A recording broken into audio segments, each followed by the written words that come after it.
Dynamic controls allow us to automatically and effectively manage changes in volume so that our overall sound comes across as more coherent. Basically, dynamics can be controlled with gates, compressors, and limiters. For instance, we can control the sound of our kick and snare drums with them. In fact, we'll use them to control much of the band's overall sound. But first, we need to know what they are. This is a DBX 166XL. Many companies make this type of equipment, but this is a great piece of affordable gear that actually contains all three of those devices I just mentioned. Let's talk about compressors first. I'm sure you've heard of compressors. They're probably some of the most overused and misunderstood pieces of gear in use today. Used with discretion, they can improve your sound immensely. Used even a little bit wrong, they can screw everything up, but good. What is a compressor? Well, it's like having Superman operating a volume control. In its simplest terms, it's an extremely fast, intelligent means of turning volume up and down at precisely the right times so that low volumes aren't too low and high volumes aren't too high. It's important to know what each control on a compressor does. There are 5 major controls, so let's take a look at them now. The first control is the threshold. The threshold sets the input level, measured in decibels, where the compressor will begin its work. If the input level to the compressor is below the threshold setting, the compressor will do nothing. Once that input level is exceeded, the compressor will do what the other 4 controls tell it to do. The ratio controls the amount of compression once the input level has exceeded the threshold. It controls how much the input level will be reduced as a ratio of the input signal. The attack controls the amount of time before the compression starts after the threshold has been exceeded. The release controls how quickly the compression stops after the signal falls back below the threshold. And the output, or sometimes referred to as the makeup gain, controls the level of the compressor's output. Let's look at some examples of how the ratio affects the compression with the threshold set at 0 dB. In the case of a 1-to-1 ratio, for every 1 dB of input volume above the threshold, the compressor will allow a 1 dB rise in volume. So as our diagram shows, if the input level is plus 20 dB above the threshold, the compressor will allow the volume to go up to plus 20 dB. In other words, no compression at all will occur. Put in 20 dB, get 20 dB out. In the case of a 2-to-1 ratio, the compressor will allow a 1 dB increase for every 2 dBs of input over the threshold. So again, if we have a plus 20 dB input above the threshold, the compressor will only allow the volume to go up to plus 10 dB above the threshold. The point at which the threshold engages the compressor on the graph is called a hard knee. It almost looks like a bent leg. In this example, we have a ratio of 4-to-1. This time the compressor will only allow an increase of 1 dB for every 4 dBs above the threshold. So if we have an input of plus 20 dB above the threshold, the compressor will only allow an increase of plus 5 dB above the threshold. Is this starting to make sense? In our last example, we have a ratio of 20-to-1. This time the compressor will only allow an increase of 1 dB for every 20 dB above the threshold.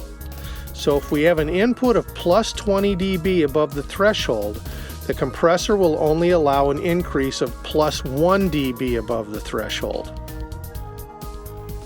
This is all well and good. As much as these examples illustrate how the ratio works, you would probably rarely set your threshold at 0 dB. Remember when we talked about the gain control on the mixer, we said we wanted to keep things below 0 dB? An example illustrating the opposite extreme would be like this. If you set your threshold at minus 15 dB, for instance, you give yourself the ability to control volume surges of plus 15 dB above the threshold before anything goes beyond the 0 dB mark. In these examples, the 1-to-1, 2-to-1, 4-to-1, and 20-to-1 ratios keep everything at or below 0 dB if we surge over the threshold by plus 15 dB. In reality, you're probably going to set your threshold somewhere between 0 dB and minus 6 dB for most applications, and then adjust the other controls accordingly. Using a compressor is kind of an art. It's the artful combination of the threshold, the ratio, the attack, and the release that will render the results you're looking for. Why are the attack and release settings important? Well, let's think about what might happen on a snare drum hit. It happens fast and may be very loud, sending the overall volume up rapidly too high a level if not compressed. A fast attack time can help the compressor kick in quickly to control that fast snare hit. The release time will determine when the compressor stops compressing. The compressor is an extremely versatile and valuable piece of equipment. In addition to using them with an insert to control, say, a snare drum mic, they're invaluable if placed between the mixer and the power amps to level off and control the dynamics of the overall band sound. They also protect the speakers from spikes in volume if used in this way. As of this filming, dbxpro.com has a document on their website called Compression 101 that is an excellent introduction to the use of compressors and stresses how their products can be applied. I suggest you read it. Now, DBX has a feature on their compressors called Over Easy. They know we all need help, so the Over Easy setting makes the compressor a little more forgiving. As you can see, with the Over Easy feature, the point at which the input meets the threshold is no longer a hard knee. It's more of a gradual curve. Limiters, on the other hand, do exactly what they say they do. They impose an absolute limit on how high the input signal is allowed to go.